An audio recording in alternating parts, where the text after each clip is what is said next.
მადლობა, ეს არის გადაცემა იქნებ და როგორც ყოველთვის დღეს მე ნინო დათო და ლევანი ვისაუბრებთ თქვენთვის მეტად საინტერესო სამედიცინო თემებზე.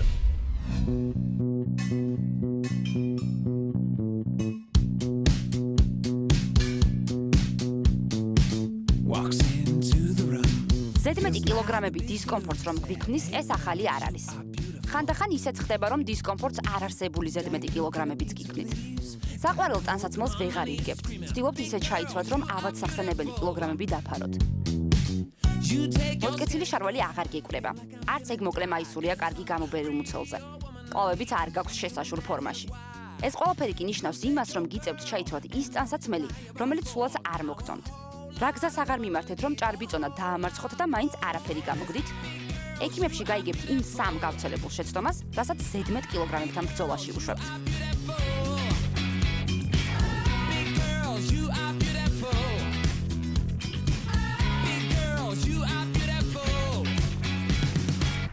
მაშ ასე სამი შეცდომა, რომელსაც ყველაზე ხშირად უშვებთ. თუ გსურთ წონაში დაკლება, აუცილებლად ვიყურეთ. ჩვენთან ერთად არის ექიმი ენდოკრინოლოგი ანა ჭოხონელიძე. მოგესალმებით ანა.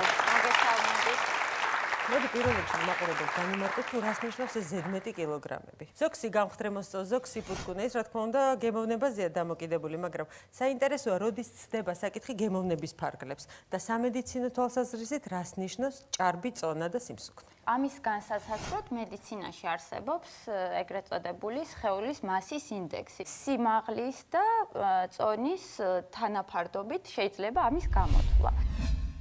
იმისათვის, რომ გამოვითვალოთ სხეულის მასის ინდექსი, წონა კილოგრამებში უნდა გავყოთ სიმაღლის კვადრატზე მეტრებში. მიღებული რიცხვი იქნება თქვენი BMI, ანუ სხეულის მასის ინდექსი. მაგალითად, თუ თქვენი წონაა 65 კილოგრამი, ხოლო სიმაღლე 1.5 სანტიმეტრი, 65 კილოგრამს ვყოფთ 1.5 კვადრატზე. ამ შემთხვევაში სხეულის მასის ინდექსი იქნება 29. თუ თქვენი სხეულის მასის ინდექსი 25-ზე მეტია, მაშინ თქვენ ჭარბი წონა გაქვთ. ნორმაში სხეულის მასის ინდექსი არის 18-დან 25-მდე. თუ მასის ინდექსი არის 25 და მეტი, ამ შემთხვევაში მას აქვს ჭარბი წონა, ხოლო თუ 30-ზე მეტი არის მასის ინდექსი, ამ შემთხვევაში პაციენტს აქვს სიმსუქნე. თუმცა შეიძლება სხეულის მასის ინდექსი იყოს აბსოლუტურად ნორმაში, მაგრამ მნიშვნელობა აქვს წელის გარშემოწერილობას. თუ პაციენტს აქვს ნორმალური მასის ინდექსი, მაგრამ ქალებში წელის გარშემოწერილობა მეტია 80-ზე, ეს უკვე არის რისკ ფაქტორი იმისთვის, რომ მას ჰქონდეს მომავალში რაიმე მეტაბოლური დარღვევები. მამაკაცებში ეს რიცხვი ცოტა უფრო მეტია, ანუ 94-ზე მეტი სანტიმეტრი. რამდენზე მეტი? 94 სანტიმეტრზე მეტი წელის გარშემოწერილობა უკვე რისკ ჯგუფს ქმნის.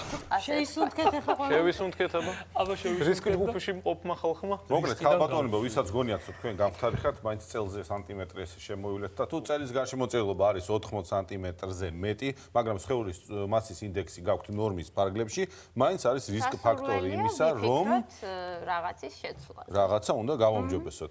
მე საერთოდ ძალიან არ მიყვარს, როცა ადამიანებს წონის გამო ხან საყვედურობენ, აკომპლექსებენ, ხან პუტკუნას ეძახიან, ყველას ერთნაირი აღნაგობა ვერ ექნება, ზოგი ადამიანი ისეთია, ზოგი ასეთია და მე მაგალითად ძალიან მომწონს პუტკუნებიც.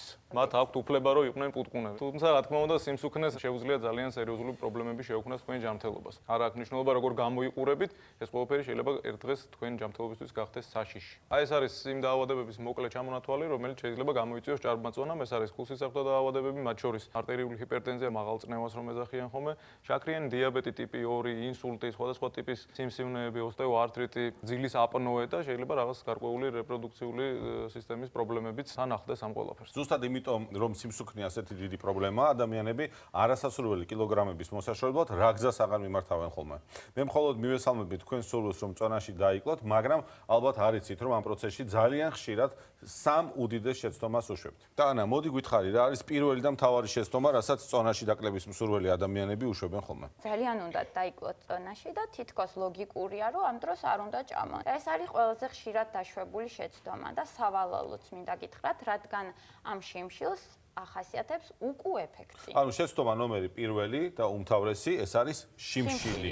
რა ხდება, რატო არის ეს შეცდომა? ნებისმიერ ორგანიზმს აქვს ჰომეოსტაზი. ეს არის წონასწორობა, რაც კომფორტულია ნებისმიერი ორგანიზმისთვის. იქნება ეს გამხდარი ადამიანი თუ მსუქანი ადამიანი.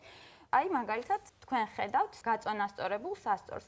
სწორედ ასევე წონასწორობაშია ჩვენი ორგანიზმი, ჩვეულებრივ კომფორტულ მდგომარეობაში. აი მაგალითად სუქანი ადამიანი, ხო? ისიც იმყოფება წონასწორობაში. როდესაც ადამიანი ცდილობს წონაში დაკლებას, შიმშილით წონაში დაკლებას, ამით სტრესში აგდებს საკუთარ ორგანიზმს და როდესაც ეს პროცესი თან უნდა რომ სწრაფად მოხდეს, მკვეთრი ცვლილება ხდება ამ დროს და რა თქმა უნდა იკლებს ის წონაში.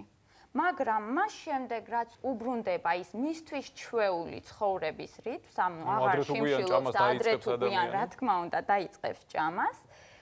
რა მოხდება ასე დროს? რა მოხდება და ორმაგად შესაძლებელია მან მოიმატოს წონაში. და სწორედ ამაში მდგომარეობს უკუ ეფექტი. ორგანიზმს ეშინია რომ ისე იმ შიმშილის ფაზაში ჩავარდება როდესმე, ამიტომ კიდე იგროვებს შემდგომში მარაკს რომ იმ შიმშილს გაუძლოს და ამიტომ ორჯერ უფრო მეტად შეიძლება რომ რეზერვი დაიგროვოს და გასუქდეს. ანუ შიმშილში რა იგულისხმება? ეს ადამიანი საერთოდ უარს ამბობს კვებაზე თუ რაღაც დოზას საკვებს იღებს? კალორაჟი განაპირობებს ხო იმას რა სახის საკვებს ვიღებთ.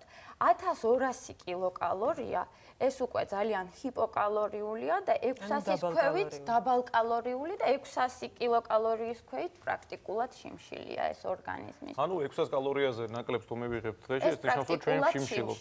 რაც ჩვენი ჯანმრთელობისთვის არ არის მთლად კარგი და შეიძლება უკუ ეფექტი მივიღოთ, ანუ ვიშიმშილებთ, ვიწვალებთ ცოტას თითქოს დავიკლებთ წონაში, მაგრამ რამდენიმე დღეში როგორც კი ნორმალურ კვებას დაუბრუნდებით, ჩვენ წონაში პირიქით მოვიმატებთ. ანა, რა არის მეორე ყველაზე დიდი შეცდომა, რასაც დიეტაზე მყოფი ადამიანი უშვებს? დიეტა რატომღაც ბევრისთვის ასოცირდება პურის ამოღებასთან რაციონიდან და ეს არასწორია. დიახ, ერჩიან პურს. ამბობენ, რომ არ ვჭამ პურს, მაგრამ ჭამ ყველს. ხაჭა პურს მაგალითად. ან ნამცხვარს მოკლედ. ეს იციან ხომ რატომღაც ერთ რაღაც საკვებს ამოიჩენებენ ხომ და იმის დიეტაზე ვარ ხომ ამბობენ. მიმდინარეობაც არსებობს, ესეც არის სტრესული ორგანიზმისთვის. იმიტომ რომ ნორმალური ყოფა ადამიანის ითვალისწინებს მრავალი სახეობის პროდუქტს და როდესაც ჩვენ ერთი სახეობის პროდუქტს ვიღებთ, ესეც შეიძლება ორგანიზმმა აღიქვას როგორც სტრესი. მოკლედ მეორე ყველაზე ცნობილი შეცდომა რაც არის, ეს არის ის რომ ჭარბტონიანი ადამიანები ემტერებიან აი ამ არაჩვეულებრივ და გადასარევ პროდუქტს, რასაც ქვია პური, რომელიც სხვათა შორის არის შეუცვლელი პროდუქტი, მასში არის ისეთი მიკროელემენტები, მაგალითად თუთია, რომელიც სხვა საკვებში ძალიან იშვიათად შეიძლება რომ იყოს, ამიტომ აუცილებელია რომ კვების რაციონში პური იყოს, ოღონდ არა იმ რაოდენობით, რა რაოდენობითაც ქართველები მიირთმევენ. რა გამოსავალი არსებობს, როგორი პური შეიძლება ჭამოს ადამიანმა და არ გასუქდეს? გარდა მიკროელემენტების აქ შედის ორგანიზმის საშენი მასალა, ეს არის შეუცვლელი ამინომჟავები, ბეჯგუფის ვიტამინები, E ვიტამინი, PP ვიტამინი, რომლებიც ასევე ძალიან სასარგებლოა ჩვენი ჯანმრთელობისთვის და სრულად გამორიცხვა რაციონიდან, ამიტომაც არ არის მიზანშეწონილი. ხოლო რაც შეეხება პურის სახეობას, ზოგადად ხო, ითვლება რომ შავი პური უფრო დიეტურია ამბობენ. სწორადაც ითვლება იმ თვალსაზრისით, რომ შავი პურის შეწოვა ხდება ცოტა უფრო გვიან ვიდრე თეთრი პურის. სასარგებლოა იმ თვალსაზრისით, რომ მაგალითად ისეთ დაავადებებს შეიძლება გაუწიოს პრევენცია, როგორიც არის მაგალითად ანემია. ასევე მიკროელემენტები, რომლებსაც აქვს ანტიოქსიდანტური თვისება, პრევენცია შეიძლება იყოს სიმსივნური დაავადების განვითარებისთვის. უბრალოდ საზოგადოებაში ძალიან გავრცელებულია ეს აზრი და ალბათ რაღაც საფუძველი ამ აზრს აქვს, რომ შავი პური, რომელიც იყიდება, ძირითად შემთხვევაში არის, როგორც ამბობენ, შეღებილი. და აი როგორ უნდა განვასხვაოთ? ვიზუალურად ვერაფრით გაარჩევს მომხმარებელი, ჩვენ უნდა ვენდოთ მწარმოებლის კეთილსინდისიერებას. შავი ქვილი როგორც ასეთი არ არსებობს. მისი მუქი შეფერილობა მიღებულია იმით, რომ ეს არის დამზადებული ჭვავით, თერმული დამუშავების დროს ის ფერს იცვლის, ალაოს და სვის ექსტრაქტის შერევით ის იღებს შესაბამის ფერს და პლუს კიდევ ეს პური არ შეიცავს საფუარს და შეიცავს მხოლოდ ბუნებრივ ნივთიერებას, რომელიც არის სასარგებლო ორგანიზმისთვის. შეგვიძლია ახლა ვნახოთ ვიდეო თუ როგორ მზადდება კონკრეტულად აი ეს პური.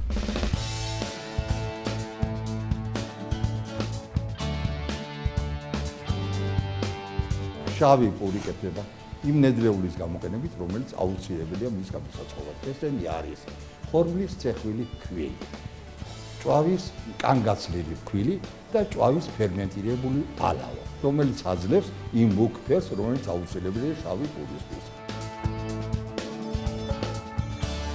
ამის გარდა ჩვენ გვაქვს უსაფუარო პური, რომელიც კეთდება სვის ნახატში. ზოგადად ჭეპესე პური იყენებს ჯანსარ ნედლეულს, რომელიც ადამიანის ჯანმრთელობისათვის არის სასარგებლო.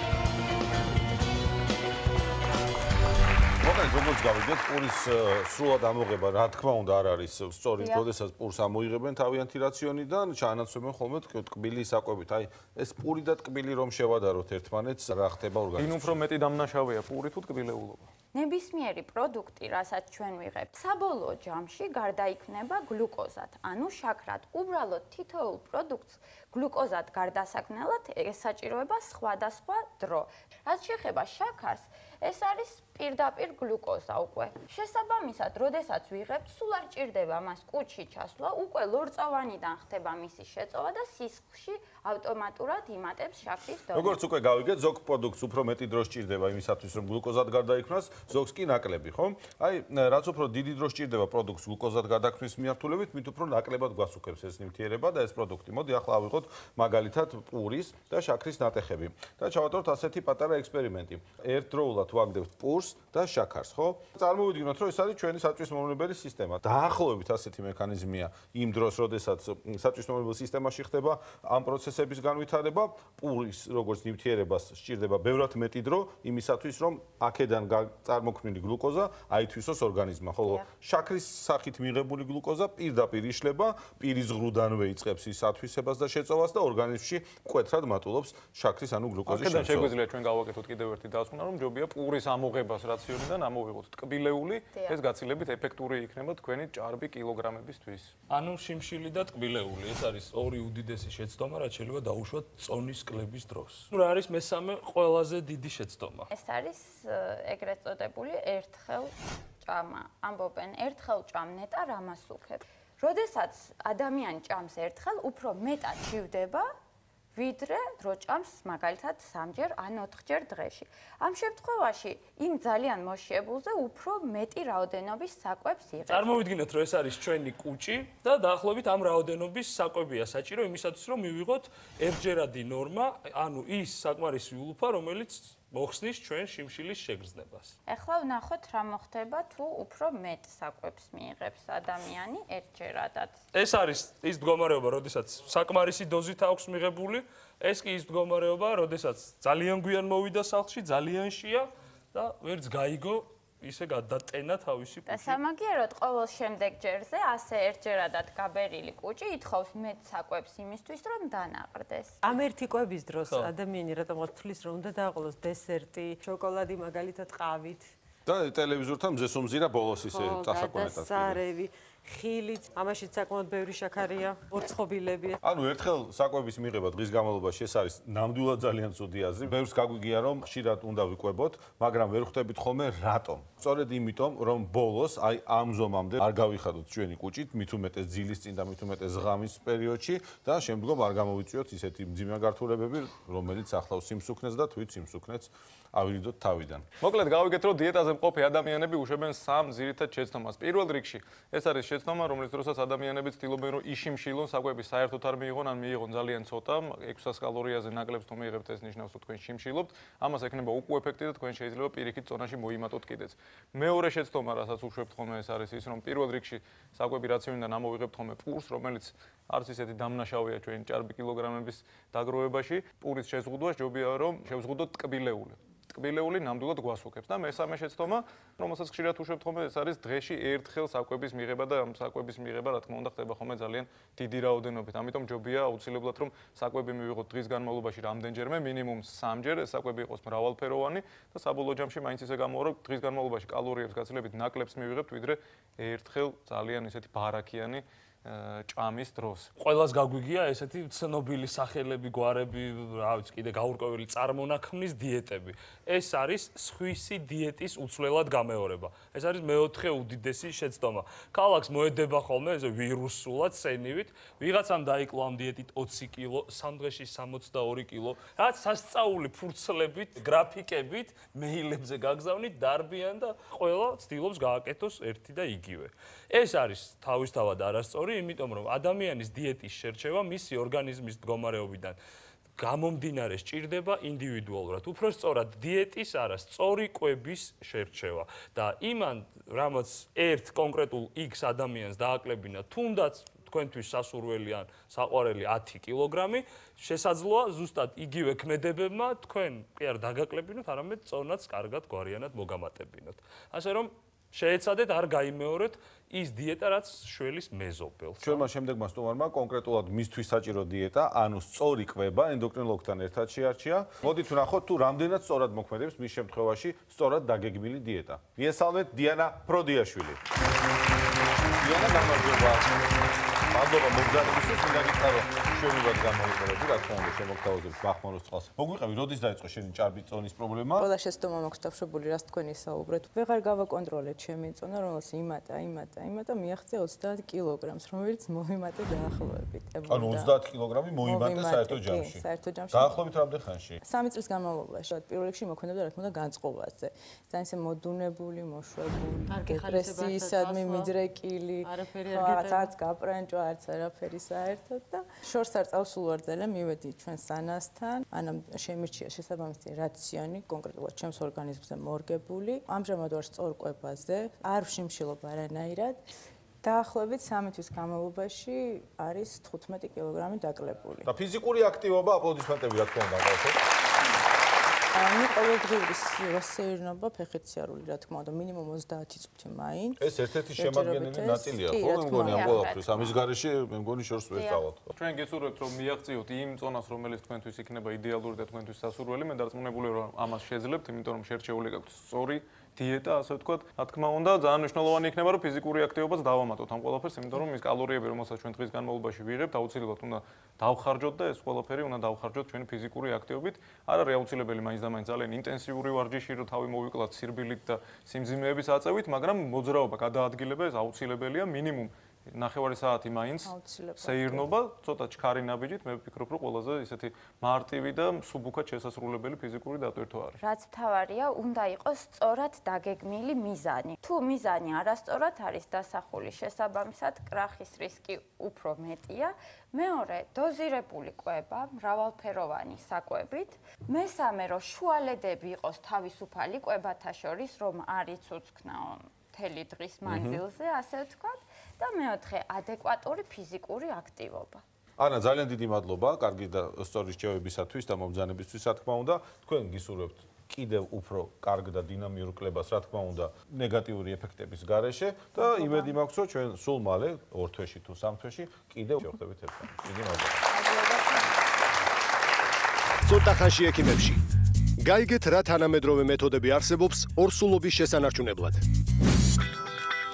ყოველი 8 მამაკაციდან ერთ ცხოვრების რომელიმე ეტაპზე პროსტატის კიბოს დიაგნოზი დაესმება. კაცებში ეს სიმსივნის ყველაზე ხშირი და გავრცელებული ფორმაა. კურნალობის ტრადიციული მეთოდები მოიცავს გაჭრას, მოკვეთას, მოწვას. ეს ყველაფერი დიდ დისკომფორტთან და ნაიარევთან და მათ შორის ბევრ წვალებასთან და ფიზიკურ შრომასთან არის დაკავშირებული. ამიტომ დღეს ჩვენ პროსტატის კიბოს მკურნალობის თანამედროვე და ინოვაციურ მეთოდზე ვისაუბრებთ. ეს მეთოდი არც ნაიარევს ტოვებს, არც მტკივნეულია და ერთ-ერთ საუკეთესო მეთოდად ითვლება პროსტატის კიბოს ადრეულ სტადიაზე. როგორც ხედავთ, ამ ნაწილში მხოლოდ ბიჭები ვართ სტუდიაში. ცოტა ხანში კიდევ ერთი მამაკაცი შემოგვიერთდება და თქვენც აუცილებლად შემოგვიერთდით ტელეეკრანებთან და გულახდილად ვისაუბროთ ყველაზე მამაკაცურ თემებზე. მაშინ პირდაპირ საქმეზე გადავიდეთ. მიესალმეთ ჯანმრთელობის სახლის რადიოლოგი, მედიცინის დოქტორი ანდრო ძნელაძე. მოგესალმებით, სანერვაზრო, კეთილი იყოს თქვენი ექიმების კაცების კლუბში. პირველ რიგში, რა თქმა უნდა, ბახმაროს წყალს შემოგთავაზებთ. დიდი მადლობა მოგზაურობისათვის. თანამედროვე მკურნალობის მეთოდი, რომელსაც ბრაქითერაპია ჰქვია. რა არის ეს ბრაქითერაპია? მოდით აუხსნათ მაყურებელს. ბრაქითერაპია ეს არის რადიაციული მკურნალობის ნაირსახეობა. რადიაციული მკურნალობის ორი ძირითადი მეთოდი არსებობს. ეს არის დისტანციური დასხივება და ეს არის ბრაქითერაპია. ბრაქითერაპიის დროს რადიაცია მიგოს პირდაპირ ორგანოში. ანუ სპეციალური ტიტანის კაფსულებში მოთავსებული რადიაციული მასალა თავსდება ორგანოში, ამ შემთხვევაში თუ პროსტატის ბრაქითერაპიას ვატარებთ პროსტატაში და დასხივება ხდება შიგნიდან. თავად ეს მოთავსებული კაფსულა არის რადიაციის წყარო. დასხივების შედეგად იღუპება სიმსივნური უჯრედები, ხოლო ჯანმრთელი უჯრედები მინიმალურ ზემოქმედებას განიცდიან. ამის შემდეგ ორგანო რჩება ორგანოდ, ადამიანი აღარჩება პროსტატის გარეშე.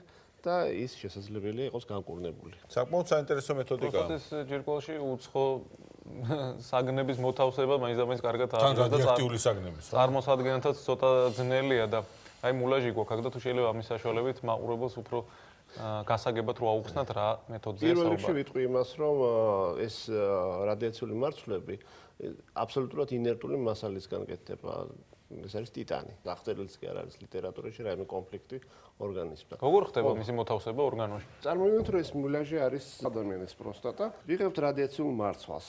სინამდვილეში ეს რადიაციული მარცვალი არის ძალიან პატარა. მისი სიგრძე არ აღემატება 6 მმ-ს, ხოლო დიამეტრი 1 მმ-ზე ნაკლებია. სპეციალური ნემსების და ინსტრუმენტების მეშვეობით ვათავსებთ პროსტატაში. როგორც მის დაავადებულ რეგიონში, ასევე სხვა ჯანმრთელობებში. საღნაწილში. რამოდენიმე თავსდება, ასე ვთქვათ? ბევრი თავსდება. ბევრი თავსდება. საშუალოდ თავსდება 100 მარცვალი. 100 მარცვალი. წარმოიდგინეთ, პროსტატა არის 30 სანტიმეტრი კუბი მოცულობის, ანუ 40 ან 50 სანტიმეტრი კუბი მოცულობის.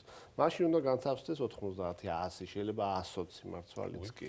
ეს ყველაფერი უნდა მოხდეს ძალიან ზუსტად. ეს არის ძალიან დახვეწილი და ზუსტი მეთოდი. როგორ ხდება ამ მარცვლების შეყვანა თვითონ? მარცვლების შეყვანა ხდება სპეციალური ნემსის მეშვეობით, შორისის მიდამოდან.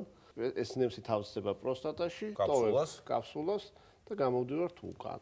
სინამდვილეში ნემსში არის მოთავსებული რამდენიმე კაფსულა. ჩვენ ერთ ჩათმული შეგვიძლია 4, 5, 6 კაფსულა დავტოვოთ, თუმცა მათ შორის მანძილი უნდა იყოს ყოველთვის მინიმუმ 5 მმ.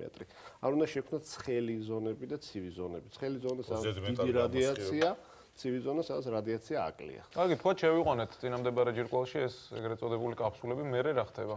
მერე ამ კაფსულებს ვტოვებთ. ეს კაფსულები ორგანიზმში რჩება სამუდამოდ. რადიაცია თავისთავად ხრება. ეს გარემო სამყაროსთვის ან მაგალითად პარტნიორისთვის ან ოჯახის წევრისთვის ხომ არ არის მავნე? არის რამდენიმე შეზღუდვა. პაციენტებს ვაძლევთ რჩევას. მათ არ იცეკონ ტანგო ორსულ ქალებთან და დიდი ხნის განმავლობაში ბავშვები არ ჩაისვენ კალთაში. მათი მოქმედება დროში არის გაწელება. თავარი შეკითხვა მაყურებლის ალბათ რაც იქნება არის შემდეგი. 1 წლის განმავლობაში ან მთელი ცხოვრების განმავლობაში ან 60 დღის განმავლობაში პაციენტს უნდა კონდეს თუ არა სექსი. პაციენტს შესაძლებელია ჰქონდეს სექსი, უბრალოდ მათ ურჩევთ რომ იხმარონ პრეზერვატივი. იმიტომ რომ ზოგჯერ ეს მარცვლები ტოვებენ ორგანიზმს შარდის ან სპერმის საშუალებით. და შეიძლება გაანათონ.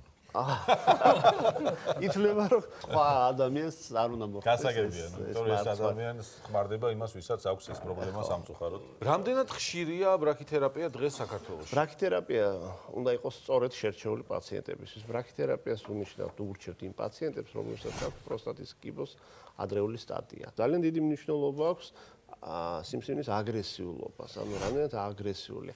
ამისთვის ჩვენ ვიყენებთ სპეციალურ გლისონის ჯამს, რომელიც ბიოპსიის აღების შემდეგ დგინდება და ვიცით რომ თქვა გლისონის ჯამი თუ არის ეს, მაშინ შეიძლება ვაკეთოთ ბრაქითერაპია. თუ არა, მაშინ უნდა შევთავაზოთ პაციენტს რადიკალური პროსტატექტომია, ან დისტანციური დასხივება, ან სხვა რამე მეთოდი. რაც გაცილებით უფრო ინვაზიური მეთოდია, ანუ ნაკლებად დამზუგველი პაციენტისთვის, ამიტომ ვინაიდან ეს მეთოდი გამოიყენება სიმსივნური დაავადების ადრეულ ეტაპზე, ალბათ ძალიან მნიშვნელოვანია სკრინინგი, ხო? ასე ვთქვათ, თავის დროზე გამოვიჭიროთ სიმსივნური პროცესი წინამდებარე ჯირკვალში. ვინ ექვემდებარება ამ სკრინინგ ტესტებს? რა ასაკში უნდა გაიკეთონ ეს ანალიზი მამაკაცებს? საქართველოში სულ უფრო და უფრო იშვიათია შემთხვევები, როდესაც მოგვარდება პაციენტები შორტწასული ინვაზიური მეტასტაზირებული სიმსივნით. სკრინინგ ცენტრი არსებობს, სადაც პროსტატა სპეციფიური ანტიგენის განსაზღვრა შეუძლია ნებისმიერ მამაკაცს, ეს არის უფასო 50-დან 70 წლამდე, გარდა ამისა ადამიანები საკმაოდ ინფორმირებულები არიან და ისედაც იკეთებენ. კიდევ ერთი შეკითხვა, რომელიც ალბათ ტელემაყურებელს გაუჩნდება, დასხივება ყველას გაუგია ეს ხიური თერაპია, რომ აზიანებს ქსოვილებს, ზოგადად არა მარტო სიმსივნურ უჯრედებს, არამედ გარშემო ქსოვილებს, ჯანსაღ ქსოვილებსაც. აი ეს ბრაქითერაპიის მეთოდიკა, როგორც ვიცი, სპეციფიურად გამოირჩევა ასეთი დისტანციური დასხივებისგან, ზუსტად იმითი, რომ ის მოქმედებს ლოკალურად. წარმოვიდგინოთ ეს ორგანო, თუ ის ორგანო მოთავსებულია სხეულში და ამ ორგანომდე არის სხვა ორგანოები, თქვა ძვალი, კანი, კანქვეშა ქსოვილები, კუნთები, უკან სწორი ნაწლავი, ურეთრა. ბუნებრივია დისტანციური დასხივების დროს ყველა ეს ორგანო მეტნაკლებად მოექცევა ამ დასხივების არეალში. ხოლო ბრაქითერაპიის დროს თვითონ ორგანოში ვათავსებთ რადიაციის წყაროს. ამიტომ თუ ყველაფერი სწორედ იქნა გაკეთებული, შანსი რომ გარეთ მდებარე ორგანოები დააზიანონ, სახი ქსოვილების დაზიანების ალბათობა უფრო ნაკლებია. კი, ნაკლებია. თუმცა რა თქმა უნდა არსებობს გართულებები, ამას ვერ გავექცევით, მაგრამ ეს არის მინიმალური. ჩვეულებრივ უროლოგიურ პრაქტიკაში ეს არის მოგვარებადი. ძირითადი გართულება ეს არის ანთება, რადიაციასთან დაკავშირებული ანთება, ცისტიტი, პროსტატიტი, ურეთრიტი. იშვიათ შემთხვევაში შარდის შეკავება და ურეთრის შევიწროება, რომელიც ასევე უროლოგიურად უნდა გადაწყვეტეს და ეს გადაწყვეტადია.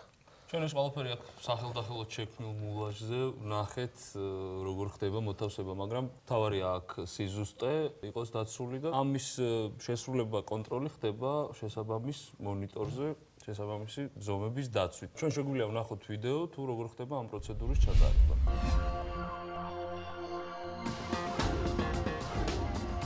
ჩვენ ვიმყოფებით საოპერაციოში, რომელიც სპეციალურად არის მოწყობილი ბრაქითერაპიის ჩასატარებლად. აქ არის ულტრაბგერითი სკანერი, რომელიც შექმნილია ბრაქითერაპიის ჩასატარებლად, მას აქვს სპეციალური ოფციები ამისთვის. ასევე სპეციალური გადამწოდი, ამას ქვია ბრაქი გადამწოდი, რომელიც თავდისდება პაციენტის სხეულში და მისი მეშვეობით ხდება პოზიციონირება. აქვე არის სპეციალური სანავიგაციო სისტემა, რომელიც გვეხმარება რადიოაქტიური მარცვლების ზუსტად განთავსებაში. შემდგომ დამატებით კონტროლს ვახორციელებთ სპეციალური რენტგენის მეშვეობით. ოპერაცია გრძელდება საათი-საათნახევარი. პაციენტი სახლში ეწერება მეორე დღეს და ის იმავე დღეს უბრუნდება ჩვენ ცხოვრებას. სოფლიო პრაქტიკაში რამდენი ხანია რაც ეს გამოიყენება? პირველი ბრაქითერაპია პროსტატის ჩატარდა 1902 წელს. საქართველოში ბრაქითერაპიის ჩატარება დაიწყო 2010 წელს. გეტყვით რომ როგორც ყოველთვის 1 საუკუნით დავზიანე. მეწევით. არა უშუალოდ, ყოველ ჯობს გვიან ვიდრე არასდროს. თავად უპირატესობა რაც ბრაქითერაპიას კიბოს კურნალობის სხვა ტრადიციულ მეთოდებთან შედარებით აქვს, ის არის როგორც აღვნიშნეთ უკვე რომ ჯამთელი ქსოვილის დაზიანება დაყვანილია პრაქტიკულად მინიმუმამდე. თუ პაციენტი უკვე განიკურნა და მას აღარ სჭირდება რადიაციული დასხივება. თქვენ უკვე აღვნიშნეთ რომ ამ კაფსულებს აქვს თავისი მოქმედების ვადა. ის მთელი ცხოვრება შეიძლება ჰქონდეს ადამიანის ორგანიზმში და იცხოვროს ჯამრთელად და ბედნიერად. ტიტანის კაფსულები აბსოლუტურად უნებელია. ადამიანები ცხოვრობენ მრავალი წლის მანძილზე, მთელი ცხოვრება ამ ტიტანის კაფსულებთან ერთად. ერთ-ერთი პრობლემა, რაც შეიძლება მათ შეექმნათ, ეს არის აეროპორტებში დეტექტორების სამუშაოება და ხანდახან შეიძლება გამოიყოს ეს მცირედი კაფსულები, რომელიც აბსოლუტურად დისკომფორტს არ უქმნის ადამიანს. თუ მეორე მხარეს სასწორზე დავდებთ იმ პროცედურის ჩატარების მოკლე ვადას, ანუ დაახლოებით 1 საათი, საათნახევარი და პროცედურა დასრულებული არის. პაციენტი მეორე დღეს მიდის სახლში, მას არ აქვს არც ჭრილობა, არც ნაიარევი. ის მეორე დღეს შეუძლია სამსახურში წავიდეს და ჩვეულებრივად გააგრძელოს მუშაობა. მაშინ ცხადია, რომ ეს მნიშვნელოვანი მეთოდია და ძალიან ღირებული. სტატისტიკა რას გვეუბნება, რამდენად წარმატებულია ეს მეთოდი, რამდენად ხშირად ხდება სრული განკურნება ამ ძალიან საშიში დაავადების. თუ სწორედ იქნება სელექცია პაციენტების, ანუ თუ ავიღებთ ჩვენ იმ პაციენტებს, რომლებსაც აქვთ არააგრესიული, არაშორტწაწული სიმსივნე, დაახლოებით 100 პაციენტიდან 80-90 პაციენტი 5 წლის შემდეგ იქნება სიმსივნისგან თავისუფალი, მას არ ექნება სიმსივნე. აპლოდისმენტები. ერთადერთი რამე შეიძლება უსიამოვნო დღეები გაახსენოს პაციენტს, ეს არის მეტალოდეტექტორი აეროპორტებში. გეთახმებით. ძალიან დიდი მადლობა ბატონო ანდრო საინტერესო საუბრისთვის და ძალიან კარგი მეთოდის წარდგენისათვის. პროსტატის კიბო არის ის, რისიც კაცებს საერთოდ ყველაზე მეტად უნდა გვეშინოდეს, მაგრამ დღევანდელი გადაცემიდან გავიგეთ, რომ ამ ძალიან საშიშ პრობლემასთან საბრძოლველად პირველი რომ ეს არის სკრინინგი და დროული დიაგნოსტირება და ამიტომ უნდა მივიდეთ იმ ცენტრებში, სადაც საჭიროა ამ ყველაფრის ჩატარება და მეორე რომ არსებობს ასეთი შესანიშნავი საშუალება რომელიც არის მცირე ინვაზიური, არაზიანებს ადამიანის ცხოვრების ხარისხს და როგორც ჩვენ მას სტუმარმა გითხრა, ძალიან მაღალი არის განკურნების შანსები. ასე რომ იმედი გადაწურული ნუ გექნებათ, მიუხედავად ჩვენს ჯანმრთელობას. ძალიან დიდი მადლობა კიდევ ერთხელ. ცოტა ხანში ექიმებში. უნიტაზზე ბინძური 5 ნივთი. მე კაცებზე იტყვით, რომ ბინძურები ხართო. თქვენ შეიძლება გონიათ, რომ ამ გადაცემაში სულ დაავადებებზე და სამედიცინო პრობლემებზე ლაპარაკობენ, მაგრამ მინდა გითხრათ, რომ ძალიან ცდებით. ახლა რასაც გაჩვენებთ, ყველას კარგ ხასიათზე დაგაყენებთ და ეს იქნება ყველაზე პოზიტიური რამ, რაც დღეს მთელი დღის განმავლობაში გინახავთ.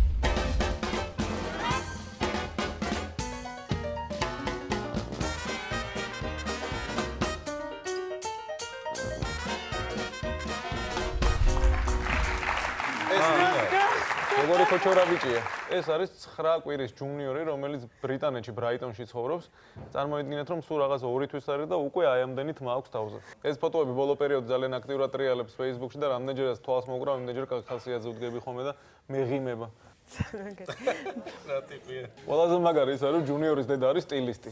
ამას ქვია ბედის ირონია. როგორ გაუმართლა ბავშვს და დედასაც ხოწალებით გენიათ.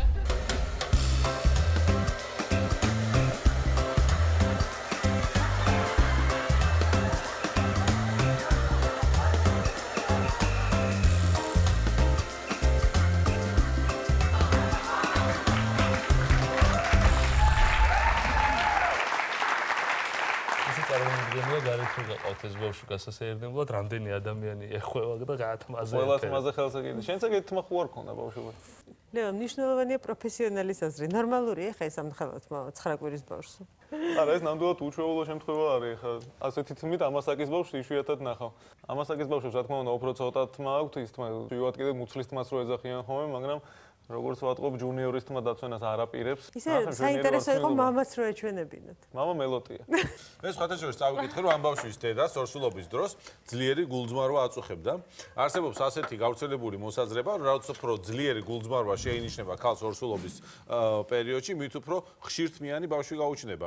ცოტა არადამაჯერებლად კი ჟღერს ეს ყველაფერი, მაგრამ 2007 წელს ამერიკის ჯო ჰოპკინსის უნივერსიტეტში ჩატარებულმა გამოკვლევამ ეს მოსაზრება მართლად დაადასტურა. კვლევარებმა 64 ორსული ქალის ისტორია შეისწავლეს, რომელთაგანაც დაახლოებით 78%-ს გულძმარვა აწუხებდა. 28 ქალიდან, რომელიც საშუალო ან ძლიერ გულძმარვას განიცდიდა, 23-ს გაუჩნდა ბავშვი, რომელსაც საშუალოზე მეტი რაოდენობით თმა ჰქონდა.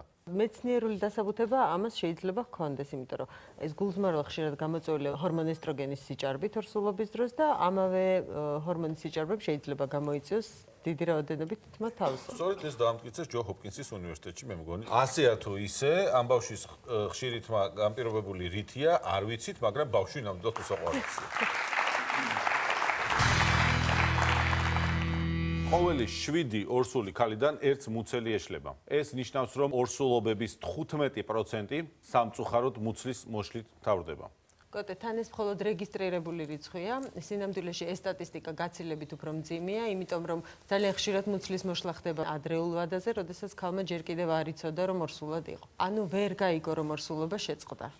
და თulis რომ ჩვეულებრივი მენსტრუალური ციკლი მოუვიდა მას. სამწუხაროდ. მიუხედავად იმისა, რომ მუცლის მოშლა ასეთი გავრცელებულია, ეს ოდნავადაც არ ამსუბუქებს იმ სტრესსა და ტკივილს, რასაც ამ დროს მშობლები, ადამიანები განიცდიან. რა იწვევს მუცლის მოშლას, რატომ ვერ ახერხებს ზოგი ქალი ნაყოფის შენარჩუნებას, როდის არის ორსულობის შეწყვეტა განგაში საფუძველი? ჩვენთან ერთად არის ზურაბ საბახტარაშვილის სახელობის რეპროდუქციული კლინიკის ხელმძღვანელი, გინეკოლოგი და რეპროდუქტოლოგი, მედიცინის დოქტორი არსენ გვენეტაძე.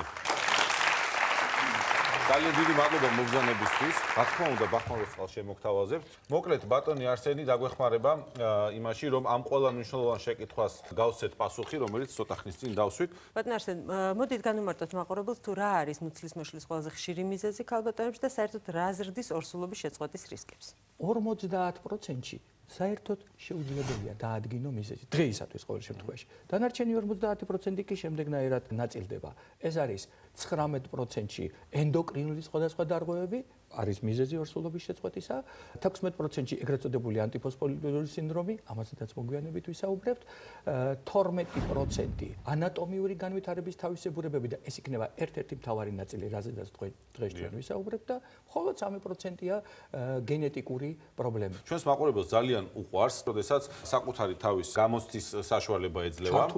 ჩართულობა, კი ბატონო. ამიტომ მოდი ვთხოვოთ, მოიმარჯვეთ თქვენი ნიშნულები, ყველას გაქვთ არიგებული და მოემზადეთ შეკითხვისათვის. მითია თუ რეალობა, რომ ორსულობის პირველ ტრიმესტრში, ანუ პირველ 3 თვეში, სექსუალური კავშირი მუცლის მოშლას გამოიწვევს. დარბაზის აზრი გაიყო, მაგრამ უმეტესობა აღნიშნავს მაინც, რომ ეს არის მითი და რეალობაში ეს არის მითი. აპლოდისმენტები. დიდი მადლობა. ნინო, გითხარი, ეს ხომ ნამდვილად მითია? ეს ნამდვილად მითია, კოტე. სექსუალური კონტაქტი, არც სექსი, არც ვარჯიში, არც რაიმე სხვა ჩვეული ფიზიკური აქტივობის გაგრძელება ორსულობის დროს არანაირად არ იწვევს მუცლის მოშლას. ორსულობა ეს არ არის პათოლოგიური მდგომარეობა. ორსულობა ეს არის ფიზიოლოგიური მდგომარეობა. რამდენი წვლილი გავაბედნიერეთ ახლა დღეს გადაცემის გასვლის მერე? და ფიზიოლოგიური მდგომარეობა შეესატყვისება ყველა ის აქტივობა და სასიამოვნო აქტივობა, რასაც ის მანამდე ატარებდა. ეხლა ზოგიერთი ქმარი ალბათ გადახედავს თავის ზოგს. აბა არ შეიძლებოდა? და ექიმს შეუკურთხებს. სექსუალური კონტაქტი ნამდვილად არ იწვევს ორსულობის მოშლას, მაგრამ მოდით კიდევ ერთხელ განვმარტოთ მაყურებელს და ჩამოუთვალოთ ის მიზეზები, რომელიც ნამდვილად იწვევს ორსულობის შეწყვეტას. ერთ-ერთი მიზეზი ეს არის საშვილოსნოს თანდაყოლილი ანომალიები. ზოგიერთი ქალი იბადება ისე, რომ მისი საშვილოსნო არ არის სწორად განვითარებული, ანუ აქვს განვითარების სხვადასხვა პათოლოგი. შეიძლება ეს იყოს გამოხატული ფორმაში, ზომაში, აგებულებაში. მოდით გვაჩვენეთ თუ როგორ უნდა გამოიყურებოდეს ნორმალური საშვილოსნო, როგორი უნდა იყოს მისი ნორმალური ღრუ და როგორ გამოიყურება ის ანომალიების დროს, რომელიც ხშირად არის სწორედ აბორტის მიზეზი. პირველი, ალბათ მნიშვნელოვანია თქვა, რამდენად ხშირია ეს პრობლემა. მე მაინც ვცდილობ ამას განვითარების თავისებურება უწოდო და მაინც და მაინც ანომალია არა, იმიტომ რომ ხშირად თავისებური ფორმის საშვილოსნო, ზოგჯერ ორქიანი საშვილოსნო, სრულიად თავისუფლად აძლევს ქალს საშუალებას დაორსულდეს და ვადამდე მიიტანოს ორსულობა, ისე რომ მან ეს არც კი იცოდეს. უფრო სწორად, მაშინ როდესაც ეხოსკოპია ყველა შემთხვევაში არ უკეთდებოდა ქალს, ხშირად მათ ეს არ იცოდნენ. არის პათოლოგიები, რომლებიც ნამდვილად უშლის ხელს ან ორსულობის დადგომას, ან მის სწორ განვითარებას. კერძოდ, თუ 2 ან მეტი ორსულობის შეწყვეტის შემდეგ ქალს საშვილოსნოს გამოკვლევით აღმოაჩნდება განვითარების თავისებურება, გარკვეული ტიპის ანომალია, აქ უნდა იყოს უკვე მიღებული გადაწყვეტილება რა უნდა მოხდეს. მანამდე კი რა ანომალიებია ესენი? ნორმალური საშვილოსნო სრულიად თავისუფალი საშვილოსნოს ღრუს გულისხმობს, ხოლო აქ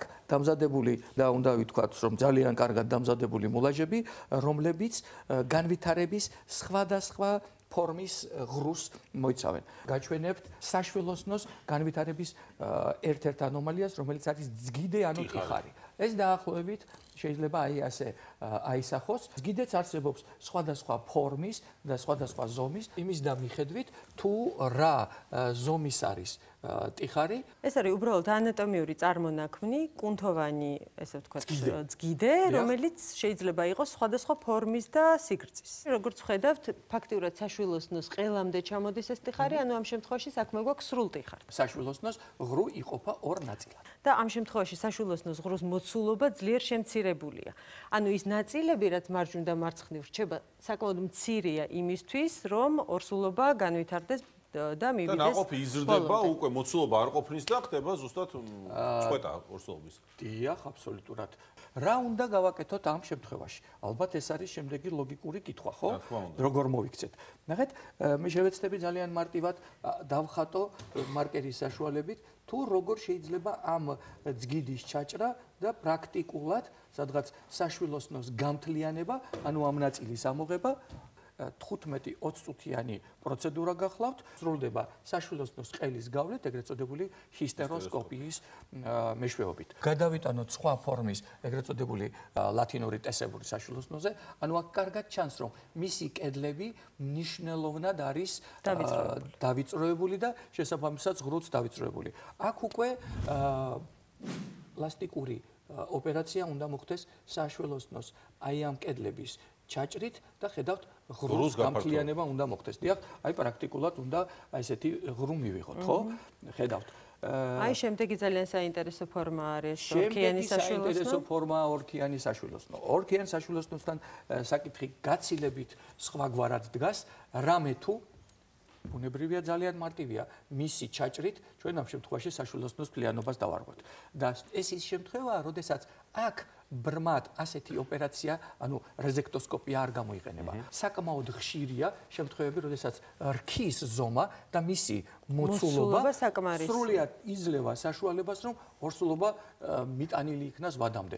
მისი სწორი და თანამედროვე ხედვით მართვის შემთხვევაში. და კიდევ ერთი, თუ ქალს დღემდე არ ჰქონია ორსულობის შეწყვეტის ეპიზოდი და მას არც აწუხებს, თქვათ, უშველობის პრობლემა, მაშინ არ უნდა მოხდეს ჩარევა და სრულიად თავისუფლად შეიძლება ორსულობა გაგრძელდეს და მივიდეს ფიზიოლოგიურ მშობიარობამდე. ხოლო თუ შეიქმნება პრობლემა, ხოლოდ მას შემდეგ უნდა მოხდეს ინვაზიური ჩარევა. ესეც ძალიან მნიშვნელოვანია. პრინციპი ყოველთვის ძირითადში არის ერთი, საშვილოსნოში უნდა იყოს ისეთი მოცულობა და საშვილოსნოს უნდა ჰქონდეს ისეთი ფორმა, რომ იქ ჯერ ეს ერთი მოხდეს განაყოფიერება და შემდგომში განვითარდეს ეს განაყოფიერებული კვერცხუჯრედი სათანადო სივრცეში, მოცულობაში და სათანადო პირობებში. მოკლედ, ახლა მივმართოთ იმ ქალბატონებს, რომლებიც ახლა ან მომავალში, ახლო მომავალში დაორსულებას გეგმავენ, ან არ გეგმავენ თუნდაც მაგრამ აინტერესებთ იცოდენ თავიანთი მდგომარეობა, ხო? მაგალითად, გაქვთ თუ არა თქვენ საშუალებას რაიმე სახის თანდაყოლილი ანომალია. არსებობს ამის გამოკვლევის არაჩვეულებრივი საშუალება 3D ულტრაბგერითი კვლევა, ანუ ეკოსკოპიას, როგორც ეძახიან პოპულარულ ენაზე. ეს გამოკვლევა საჭიროა მათვისაც, ვისაც წარსულში უკვე ჰქონდა მუცლის მოშლის გამოცდილება და აინტერესებს თუ რა იყო ამის მიზეზი.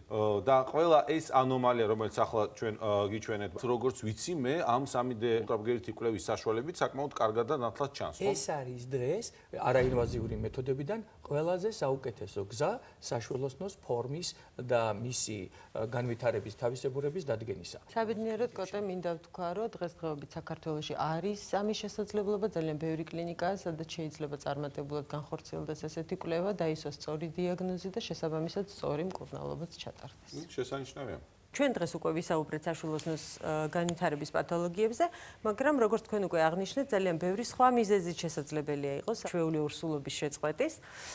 ამ შემთხვევაში მოდით შევეხოთ ენდოკრინოლოგიურ ფაქტორებს, რომლებიც ძალიან ხშირად იწვევენ ორსულობის შეწყვეტას. და ვნახოთ ვიდეო.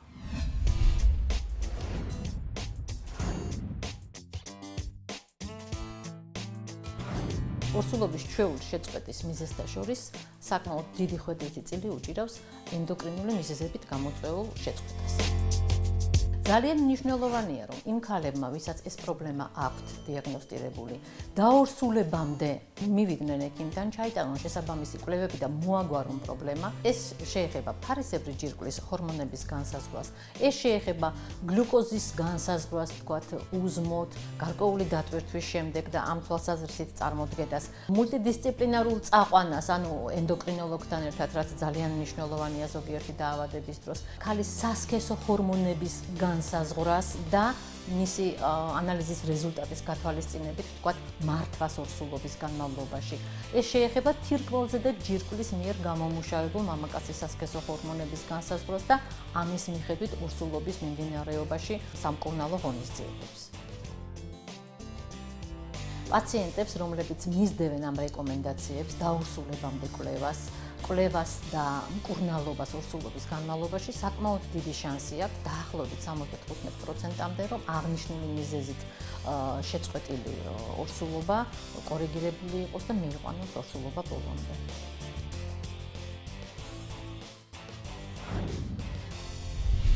მინდა დავამშვიდო ჩვენი ქალბატონები, თუ მათ ჰქონდათ ერთი შეწყვეტილი ორსულობა, თუნდაც ორი, ეს არ ნიშნავს, რომ ეს არის განაჩენი და თქვენ შეიძლება ძალიან მალე ისევ დაორსულდეთ და ეს ორსულობა იყოს წარმატებული. უმჯობესია, რომ რა თქმა უნდა, ორსულობის დაგეგმამდე დარწმუნდეთ, რომ ამისთვის ფიზიკურად და ფსიქოემოციურად მზად გაქვთ, არა გაქვთ რაიმე ანატომიური პრობლემა ან სამედიცინო პრობლემა, რომლის მოგვარება შეუძლია სათანადო სპეციალისტს, ამ შემთხვევაში ექიმ გინეკოლოგ რეპროდუქტოლოგს. სტატისტიკურად 70-70%-ია ალბათობა იმისა, რომ ორი ან მეტი შეწყვეტილი ორსულობის შემდეგ ქალმა დროული და ცოცხალი ახალშობილი გააჩინოს. ანუ ეს ძალიან მაღალი პროცენტია. ძალიან მაღალი პროცენტია სტატისტიკაა და ფიქრობ ეს პროგრამა. მოვიდა პაციენტი, რომელსაც არც მეტი არც ნაკლები 8 შეწყვეტილი ორსულობა ჰქონდა და გუშინ მივიღე ინფორმაცია და ფოტოც, რომ პაციენტმა ჯამრთელი ვაჟი 2 კილო და 400 დაბადა და რა თქმა უნდა მართლაც ძალიან ბედნიერია და სწორედ ეს არის შედეგი, მეტი არ შეიძლება.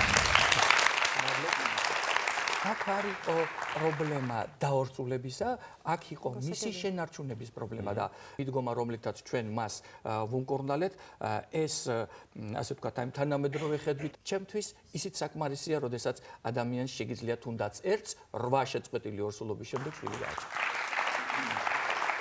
მოკლედ ამ ყველაფერიდან ჩვენ შეგვიძლია იმ დასკვნის გაკეთება, რომ მთავარი არ წაუყროთ ამ პრობლემას და თვალი გაუსწოროთ. ეს არის პირველი წინ გადადგმული ნაბიჯი, რა თქმა უნდა. შემდეგ ეტაპზე იწყება გამოკვლევა თუ რამ განაპირობა ორსულობის შეწყვეტა, რაც მალე დადგინდება ეს მიზეზი, მით მალე გამოასწორებთ ამ პრობლემას და მით მალე მიაღწევთ წარმატებულ ორსულობას. 3 ნოემბერს, სულ რამოდენიმე დღეში, ჩვენთან ოფიციალურად გაიხსნება საერთაშორისო სათანამშრომლო ცენტრი ორსულობის ჩვეული შეწყვეტისა და ზურაბ საბახტარაშვილის რეპროდუქციული კლინიკაში სრული გამა იმ შესაძლებლობებისა, რასაც ქვია დიაგნოსტიკა და თანამედროვე ხედვით მკურნალობა აღნიშნული ტიპის პაციენტების ყოველდღიურად არის შესაძლებელი. აპლოდისმენტები. ბატონ ასენ, ძალიან დიდი მადლობა ასეთი კარგი და ახალი ინფორმაციისთვის და წარმატებებს გისურვებთ.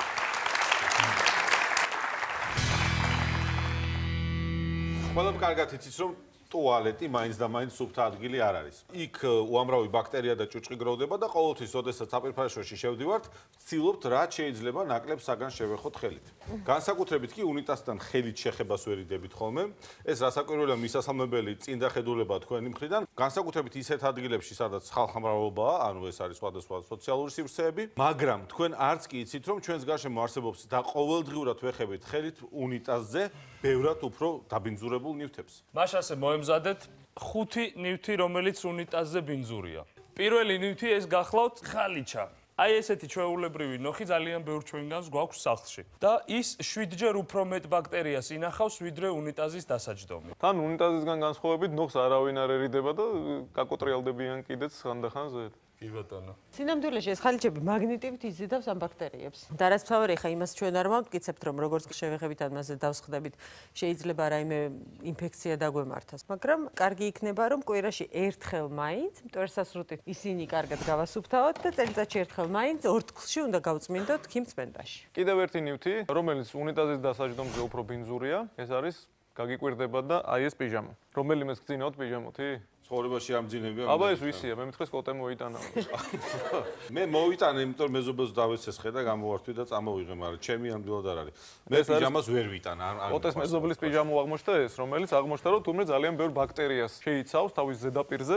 აღმოჩნდა რომ ადამიანები ძალიან იშვიათად რეცხავენ იმ პიჟამას, რომელშიც ღამით ძინავთ. ამიტომ ამ პიჟამას ზედაპირზე გროვდება ძალიან ბევრი ბაქტერია, რომლებიც მრავლდება და საბოლოო ჯამში შეიძლება მივიღოთ აი ესეთი უცნაური შედეგი, რომ სინჯირო გავაკეთოთ, შეიძლება პიჟამოს ზედაპირზე უფრო მეტი ბაქტერია იყოს, ვიდრე უნიტაზზე. ამიტომ, როდესაც გაიხდით დაძინების წინ, ჩაცმა საჭირო აღარ არის დაძინებამდე. საქმე ის არის, კოტე, რომ თუ გაიხდით და პიჟამოს გარეშე დაიძინებ, ის ყველა ბაქტერია, რომელიც ჩვენს სხეულზე არ გადავა, ყველაფერი თეთრეულზე, ასე რომ ჩვენი თეთრეული იქნება, ესეთი ბინძური, როგორც ეს პიჟამო არის. და თუ ადამიანი ძილის წინ ბანაობს, ყოველთვის რა უნდა ვქნათ? კი, ადამიანები ძილის წინ ბანაობენ, გაგიკვირდება და არსებობენ ესეთი ადამიანები, მაგრამ კი, სხეულის ზედაპირზე დაბანის შემდეგაც რჩება უამრავი ბაქტერია და ეს ბაქტერიები გადადის იმ ზედაპირზე, რომელსაც ჩვენ ძილის დროს ვეხებით, ეს იქნება პიჟამო ან თეთრეული. ანუ რა სიხშირით უნდა გავრეცხოთ ეს პიჟამო, რომ პიჟამო უნდა გავრეცხოთ გაცილებით უფრო ხშირად, ვიდრე ამას ვაკეთებთ, როგორც აღმოჩნდა.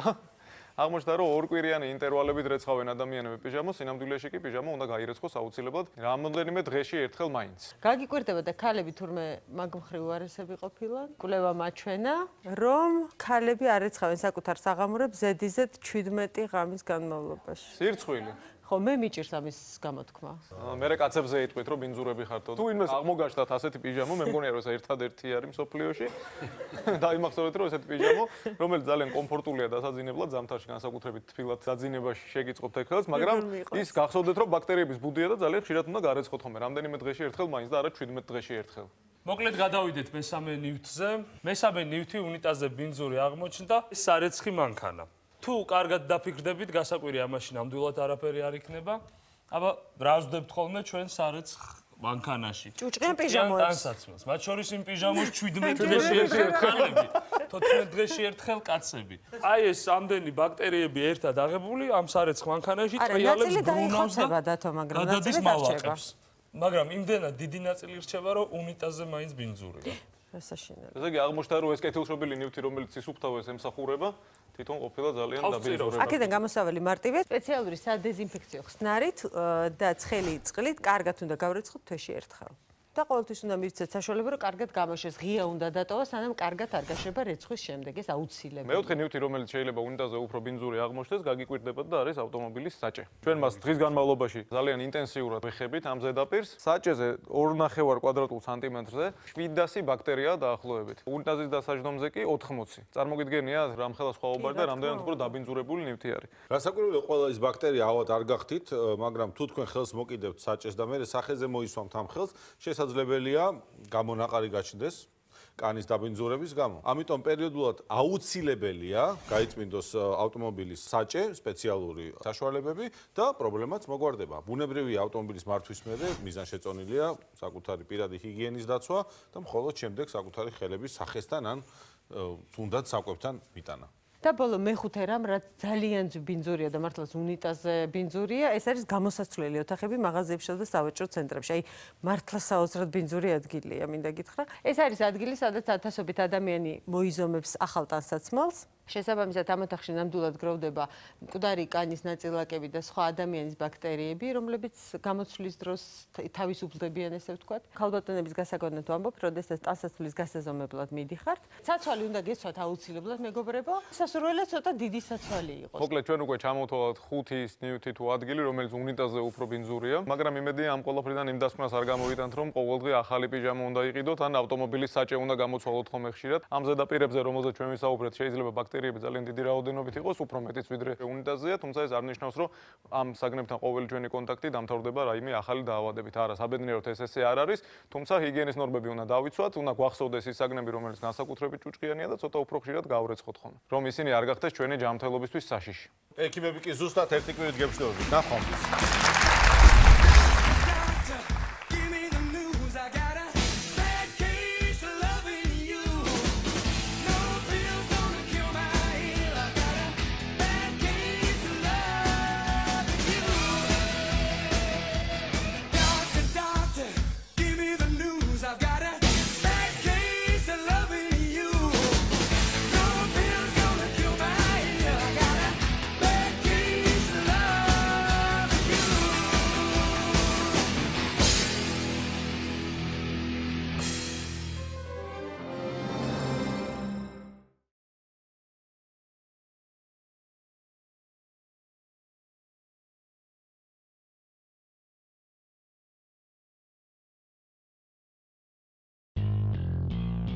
რეკლამის შემდეგ ექიმებში.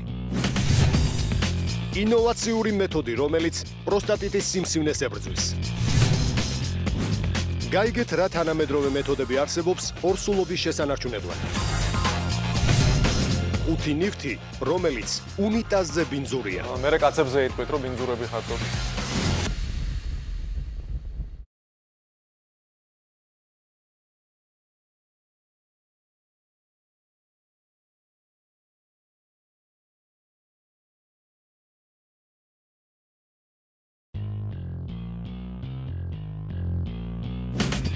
გაიგეთ რა თანამედროვე მეთოდები არსებობს ორსულობის შესანარჩუნებლად.